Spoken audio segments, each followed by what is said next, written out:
नमस्कार, मैं कमलेश कबीर आपका एक बार फिर स्वागत करता हूं इस नए एपिसोड में। कॉकरोच जनता पार्टी के धरने प्रदर्शन से या फिर कहें विपक्ष की हताशा से या फिर जो आंदोलनजीवी थे, जो विदेशी फंडिंग पर जिनके घर चल रहे थे, जिनकी अय्याशी चल रही थी, वो इस वक्त घोर निराशा में डूबे हुए हैं और पिछले 2 दिन से नरेंद्र मोदी की सरकार को घेरते घेरते अब खुद सवालों में गिरते जा रहे हैं। अब आज बारी है, इस एपिसोड में हम बात करेंगे नेता प्रतिपक्ष राहुल गांधी की। राहुल गांधी अक्सर जो है वो लोकतंत्र को बचाने की बात करते हैं। हालांकि वो लोकतंत्र को बचाने का प्रयास नहीं कर रहे, वो प्रयास कर रहे हैं इस परिवार की इज्जत को बचाने का। क्योंकि जिस तरीके से कांग्रेस पार्टी को खत्म करने का काम किया राहुल गांधी ने, वो इतने निराशा के हताशा के शिकार हो गए कि आज वो कुछ भी कर सकते हैं। तो आज राहुल गांधी उसी स्थिति में पहुंच गए हैं। तो ये लोकतंत्र बचाने का और संविधान बचाने का काम नहीं है, यह है लोकतंत्र को खराब करने का काम। अब लोकतंत्र को खराब कैसे?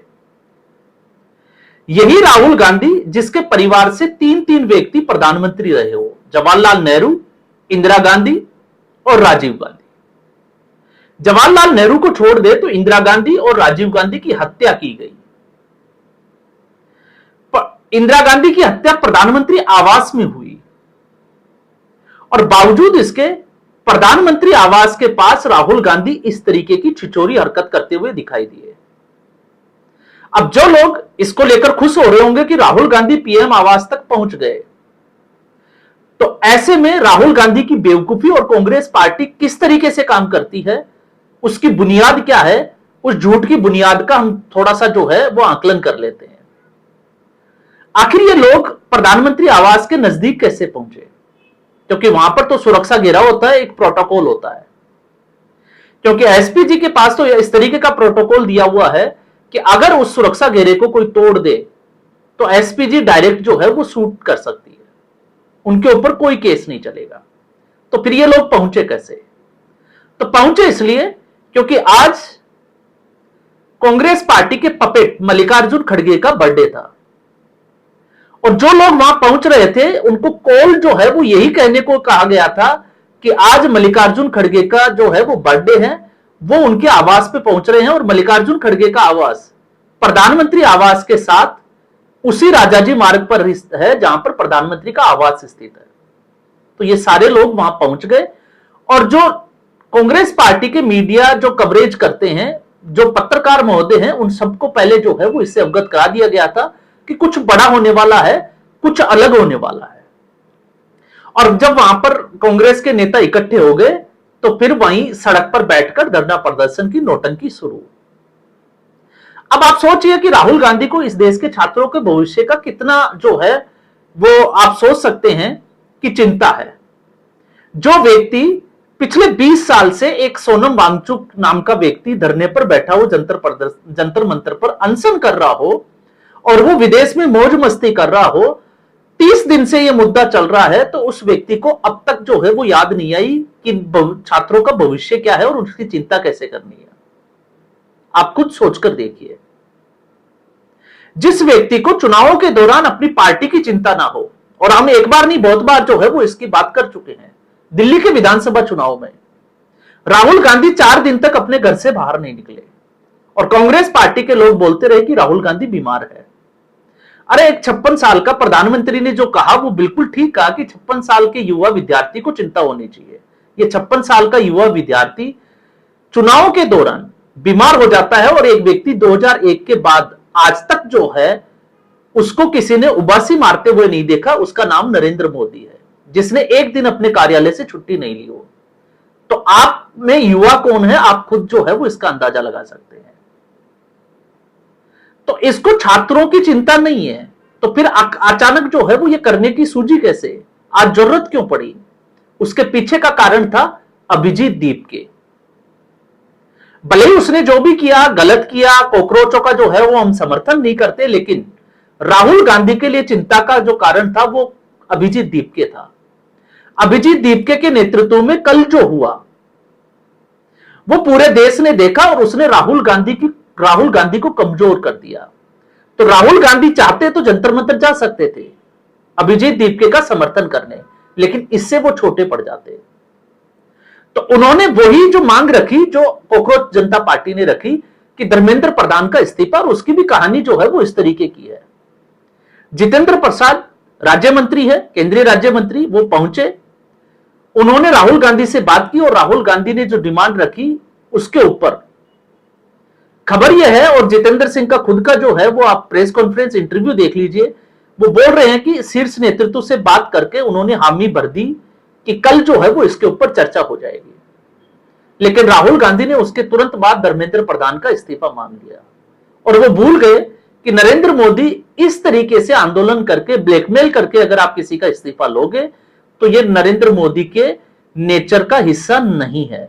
वो इस तरीके के दबाव में झुकने वाले व्यक्ति नजर नहीं आते हैं। तो यहां पर राहुल गांधी मुकर जाते हैं। तो एज यूजुअल राहुल गांधी के झूठ जो है वो बहुत बार पकड़े जाते हैं, और खुद कांग्रेस पार्टी के जो प्रवक्ता है उनके ही मुंह से कुछ ऐसा निकल जाता है जिससे राहुल गांधी के उस झूठ का पर्दाफाश हो जाता है। तो राहुल गांधी, आप समझ सकते हैं कि ये करने की जरूरत क्यों पड़ी और किस तरीके से ये पूरा जो है वो प्रपंच रचा गया। और लेकिन उसके बाद जबरन जो है वो पुलिस और सुरक्षा के जो अधिकारी वहां तैनात थे उनको राहुल गांधी को हटाना पड़ा। राहुल गांधी लेट गए, उनके साथ मशक्कत करनी पड़ी, और उसके बाद जो विजुअल्स आए, राहुल गांधी की नाक से खून बह रहा है। अब हो सकता है कांग्रेस पार्टी के कुछ लोगों को दुख हो, लेकिन आज देश की जनता को कुछ तौर पर जो है वो सुकून भी मिला होगा। और सुकून इसलिए, याद करिए 19 दिसंबर 2024 संसद का मक्कर द्वार, जहां उड़ीसा के बालासोर के एक बुजुर्ग सांसद प्रताप सारंगी को राहुल गांधी ने धक्का दिया था, उनके सिर के ऊपर चोट लगी थी। और यही राहुल गांधी की कांग्रेस जो है वो अपने ट्विटर पे या एक्स हैंडल पे और सोशल मीडिया पर राहुल गांधी की बॉडी बिल्डिंग की, उनकी कसरत की बात करते थे, उनके डोले सोले दिखा रहे थे। तो आज उसी डोले सोले की लगता है कि पिटाई हो गई। तो अब राहुल गांधी की जो कांग्रेस है वो सोशल मीडिया पर क्या चलाएगी कि उनका युवा जो था, जो पुशअप्स लगाता था, जो डोले सोले दिखाता था, आज उसकी नाक से खून बह रहा है, उसके सिर के ऊपर और चेहरे के ऊपर चोट के निशान है। हालांकि वो नेता प्रतिपक्ष है, उनके नेता प्रतिपक्ष के बारे में, एक वरिष्ठ सांसद के बारे में इस तरीके की टिप्पणी जो है वो नहीं करनी चाहिए, लेकिन ये कांग्रेस पार्टी की कारगुजारी है, लोगों को मजबूर करती है इस तरीके की ट्रोलिंग के लिए। तो इसलिए ये मैंने जो है वो कहा कि इसमें जो है वो अब आज कुछ लोगों को सुकून भी मिलेगा। और फिर उसके बाद में उनको डिटेन करके 76 साल, खबर ही आ रही है जब तक हम वीडियो बना रहे हैं कि उनको 76 साल स्टेडियम ले जाया जा रहा है। तो एक तरफ अब आप देखिए कि मुकाबला किसके बीच है। अब ये मुकाबला जो है वो सरकार और कांग्रेस पार्टी या कॉकरोच पार्टी के बीच में नहीं है, अब ये सीधा मुकाबला है कांग्रेस पार्टी और कॉकरोच जनता पार्टी के बीच में कि इनमें बड़ा कौन। और इससे पहले जब मैंने वीडियो बनाया था तब मैंने एक बात बोली थी कि कांग्रेस पार्टी ने कॉकरोच जनता पार्टी का समर्थन नहीं किया, एक हद तक जो है वो बिल्कुल सही था। उसका कारण यह था क्योंकि कॉकरोच जनता पार्टी आम आदमी पार्टी के इशारे पर काम कर रही है, और अगर राहुल गांधी कॉकरोच जनता पार्टी को समर्थन करते हैं तो इससे आम आदमी पार्टी को मजबूती मिलेगी, और राहुल गांधी की कांग्रेस ऐसा जो है वो दूध, उबलता हुआ दूध जो है वो पहले ही पी चुकी है अन्ना हजारे के आंदोलन के रूप में। तो आज कांग्रेस पार्टी की स्थिति यह है कि छाछ को भी फूंक फूंक कर पीना पड़ रहा है। तो कांग्रेस, लेकिन कांग्रेस जो लड़ाई लड़ सकती थी, मुद्दा जो है वो बहुत बड़ा था, लेकिन उस कांग्रेस की उस लड़ाई में जनता को विश्वास इसलिए नहीं है क्योंकि राहुल गांधी की कथनी और करनी में बहुत अंतर है। राहुल गांधी को चुनावों से 2 दिन पहले याद आती है कि भारत में जो है वो चुनाव आयोग में गड़बड़ी है, मतदान प्रक्रिया में गड़बड़ी है, मशीनें जो है वो खराब है, लोकतंत्र की हत्या की जा रही है और संविधान को बचाना है। लेकिन उस चुनाव के 10 दिन पहले राहुल गांधी किस देश में कौन सी जगह सैर सपाटा कर रहे हैं किसी को पता नहीं है। और दूसरी तरफ गृह मंत्री अमित शाह, आप याद करके और कुछ ऐसे फैक्ट्स निकालिए कि गृह मंत्री कब विदेश दौरे पर गए थे। इस देश का गृह मंत्री अमित शाह, वो चाहे किसी भी देश में जो है वो घूमकर आ सकते हैं, वेकेशन के लिए जा सकते हैं, किसी भी मीटिंग के लिए जा सकते हैं, लेकिन कितने लोगों ने देखा। लेकिन उसी अमित शाह को पूरे देश की जनता ने 15 दिन के लिए पश्चिम बंगाल के प्रवास के तौर पर देखा, जब पश्चिम बंगाल में चुनाव नजदीक थे। और वो डटे रहे, इसलिए डटे रहे क्योंकि पश्चिम बंगाल में भारतीय जनता पार्टी की सरकार बनेगी थी। और आप देखिए, असंभव और चमत्कार, जिसको आप ये कह सकते हैं कि परिणाम आने के सुबह तक बड़े बड़े राजनीतिक विश्लेषक और पॉलिटिकल पंडित जो है वो ये कह रहे थे कि दीदी को हराना असंभव है। दीदी को हराया नहीं, पश्चिम बंगाल से भागने के लिए मजबूर कर दिया। आज दीदी और अभिषेक बनर्जी अकेले खड़े हैं, उनके जो है वो पीछे चलने वाला कोई नहीं है। पूरी टीम टीएमसी की जो पार्टी है वो बिखर गई है। तो आप सोच के देखिए कि क्या दुर्दशा हो गई। तो एक तरीके से इस देश को अराजकता की आग में झोंकने का विपक्ष और जितने भी एनजीओ के जो फंडिंग पे पल रहे थे वो भरपूर प्रयास कर रहे हैं, लेकिन एक दूसरे को एक्सपोज करते हुए भी दिखाई दे रहे हैं।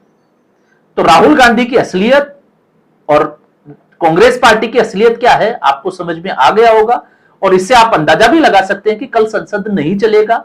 और कारण क्या होगा कि राहुल गांधी को जो है वो नुकसान पहुंचा है, उनके नाक से जो है वो खून बहा है।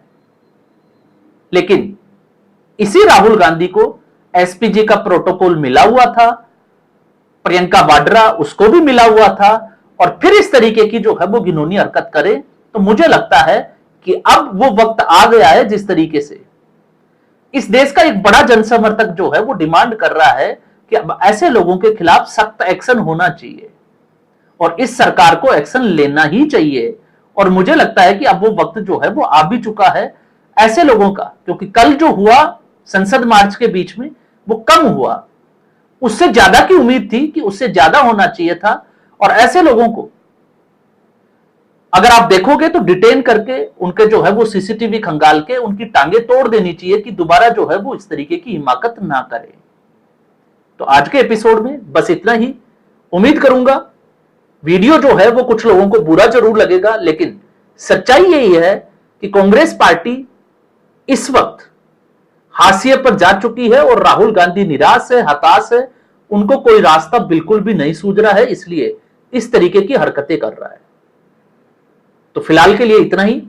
वीडियो को लाइक करें, शेयर करें और चैनल जरूर सब्सक्राइब करें। धन्यवाद।